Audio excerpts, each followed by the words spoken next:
திமுக என்ற நச்சு மரத்தை வெட்டி வீழ்த்தாமல் இந்த நாட்டில் நல்ல அரசியல் பிறக்காது, நல்ல ஆட்சி மலராது. அதற்கு எளிய பிள்ளைகள் எங்களை நீங்கள் ஆதரித்து எங்களுக்கு துணையாக இந்த தேர்தலில் நில்லுங்கள். 26 என்ன நடக்குது என்பதை அப்புறம் பார்க்கலாம். அவர் வெளிப்படையாக ஆதரவு கேட்டிருக்காரு. அதற்கு அவருக்கு எங்களுடைய வாழ்த்துக்களை நாங்கள் தெரிவிச்சுக்கிறோம். ஆனா எங்க நிலைப்பாடில் நாங்கள் உறுதியாக இருக்கிறோம். இந்த இடைத்தேர்தலை பொறுத்த வரைக்கும் தேசிய முற்போக்கு திராவிட கழகம் புறக்கணிக்கிறது என்பதை தெளிவாக நாங்க சிந்திச்சுதான் அறிவிச்சிருக்கோம். ஐயா விஜயகாந்த் அவர்கள் அம்மா ஜெயலலிதா அவர்களோடு கூட்டணி வைக்கும் போது நான் அவருடைய 45 தொகுதியில் நின்றார்கள். அவர்கள் 45 தொகுதியிலும் அவர்களை ஆதரித்து நான் வேலை செஞ்சேன். ஐயா விஜயகாந்த் அவர்களுக்கும் நான் வேலை செஞ்சேன். அவருடைய தொகுதியில போய் நான் வேலை செஞ்சேன். கடைசி அரை மணி நேரம் தான் இருந்தது, முடிய போகுது. அந்த 10 மணி நேரம் வேகமா ஓடி போய் அந்த கடைசி அரை மணி நேரம் நான் பேசி இறங்கினேன். அவருக்காக கடைசி அந்த கூட்டத்தை அன்னைக்கு அங்க முடிச்சோம். அவளை வேலை செஞ்சேன். அவர் மேல நாங்க நிறைய நன்மதிப்பு கொண்டிருக்கிறோம். குறிப்பா தம்பி விஜய் பிரபாகரன் தோற்றுக்க கூடாது, அது எனக்கு மனச்சுமை வலி. அவங்க வெல்ல வைத்திருக்கலாம். இந்த நாட்டின் நல்ல அரசியல் உருவாக வேண்டும் என்றால் அறிவார்ந்த தமிழ் சமூக பிள்ளையிடத்திலே, என் அன்பு சொந்தங்களிடத்தில் நான் சொல்லுவேன், திமுக என்ற நச்சு மரத்தை வெட்டி வீழ்த்தாமல் இந்த நாட்டில் நல்ல அரசியல் பிறக்காது, நல்ல ஆட்சி மலராது. அதற்கு எளிய பிள்ளைகள் எங்களை நீங்கள் ஆதரித்து எங்களுக்கு துணையாக இந்த தேர்தலில் நில்லுங்கள். 26 என்ன நடக்குது என்பதை அப்புறம் பார்க்கலாம். ஒரு தடவை ஒரே ஒரு தடவை எங்களுக்கு துணை. நான் நின்றுக்கேன், உங்களுக்கு நின்றுக்கேன், நீங்க யாரும் மறுக்க முடியாது. நின்றுக்கேன். இந்த ஒரு தேர்தல் ஒரு இடைத்தேர்தல் தான். நீங்க நிக்கல. அதனால உங்கள் ஆதரவை எளிய மக்கள் எங்களுக்கு, என் அன்பு தங்கை அபிநயா பொன்னிவளவனுக்கு தந்து நீங்கள் வெற்றி பெற செய்ய வேண்டும் என்று அன்போடு வேண்டுகிறேன். அவர் வெளிப்படையாக ஆதரவு கேட்டிருக்காரு. அதற்கு அவருக்கு எங்களுடைய வாழ்த்துக்களை நாங்கள் தெரிவிச்சுக்கிறோம். ஆனா எங்க நிலைப்பாடில் நாங்கள் உறுதியாக இருக்கிறோம்.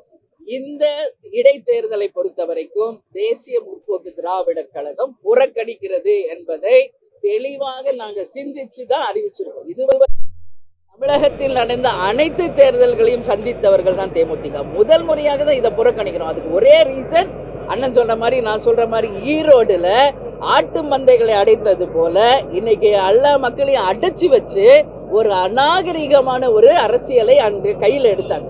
ஈரோடு இடைத்தேர்தல் அது ஒன்றே அதற்கு சாட்சி. அதனாலதான் இன்றும் அதுதான் நாங்க நடக்க போகுது. எனவே இதனால யாருக்கு எந்த வித பலனும் கிடையாது என்பதை சொல்வதற்காக தான், எங்களுடைய எதிர்ப்பை தெரிவிப்பதற்காக தான் நாங்கள் விக்கிரவாண்டி தேர்தலை புறக்கணிக்கிறோம் என்று சொல்கிறோம். அதுதான் எங்கள் தொண்டர்களுடைய நிலைப்பாடு. ஐயா விஜயகாந்த் அவர்கள் அம்மா ஜெயலலிதா அவர்களோடு கூட்டணி வைக்கும் போது நான் அவருடைய 45 தொகுதியில் நின்றார்கள். அவர்கள் 45 தொகுதியிலும் அவர்களை ஆதரித்து நான் வேலை செஞ்சேன். ஐயா விஜயகாந்த் அவர்களுக்கும் நான் வேலை செஞ்சேன். அவருடைய தொகுதியில போய் நான் வேலை செஞ்சேன். கடைசி அரை மணி நேரம் தான் இருந்தது, முடிய போகுது. அந்த 10 மணி நேரம் வேகமா ஓடி போய் அந்த கடைசி அரை மணி நேரம் நான் பேசி இறங்கினேன். அவருக்காக கடைசி அந்த கூட்டத்தை அன்னைக்கு அங்க முடிச்சோம். அவளை வேலை செஞ்சேன். அவர் மேல நாங்க நிறைய நன்மதிப்பு கொண்டிருக்கிறோம். குறிப்பா தம்பி விஜய் பிரபாகரன் தோற்றுக்க கூடாது, அது எனக்கு மனச்சுமை வலி. அவங்க வெல்ல வைத்திருக்கலாம். இந்த நாட்டின் நல்ல அரசியல் உருவாக வேண்டும் என்றால் அறிவார்ந்த தமிழ் சமூக பிள்ளையிடத்திலே, என் அன்பு சொந்தங்களிடத்தில் நான் சொல்லுவேன், திமுக என்ற நச்சு மரத்தை வெட்டி வீழ்த்தாமல் இந்த நாட்டில் நல்ல அரசியல் பிறக்காது, நல்ல ஆட்சி மலராது.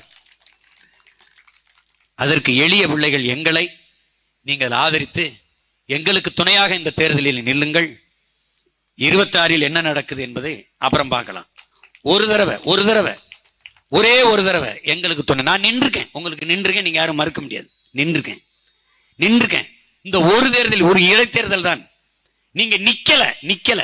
அதனால உங்கள் ஆதரவை எளிய மக்கள் எங்களுக்கு, என் அன்பு தங்கை அபிநயா பொன்னிவளவனுக்கு தந்து நீங்கள் வெற்றி பெற செய்ய வேண்டும் என்று அன்போடு வேண்டுகிறேன். அவர் வெளிப்படையாக ஆதரவு கேட்டிருக்காரு. அதற்கு அவருக்கு எங்களுடைய வாழ்த்துக்களை நாங்கள் தெரிவிச்சுக்கிறோம். ஆனா எங்க நிலைப்பாடில் நாங்கள் உறுதியாக இருக்கிறோம்.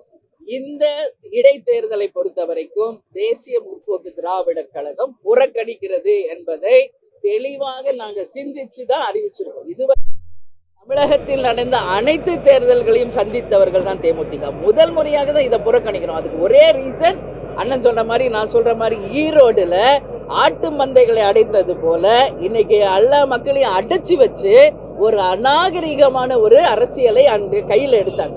ஈரோடு இடைத்தேர்தல் அது ஒன்றே அதற்கு சாட்சி. அதனாலதான் இன்றும் அதுதான் நாங்க நடக்க போகுது. எனவே இதனால யாருக்கு எந்த வித பலனும் கிடையாது என்பதை சொல்வதற்காக தான், எங்களுடைய எதிர்ப்பை தெரிவிப்பதற்காக தான் நாங்கள் விக்கிரவாண்டி தேர்தலை புறக்கணிக்கிறோம் என்று சொல்கிறோம். அதுதான் எங்கள்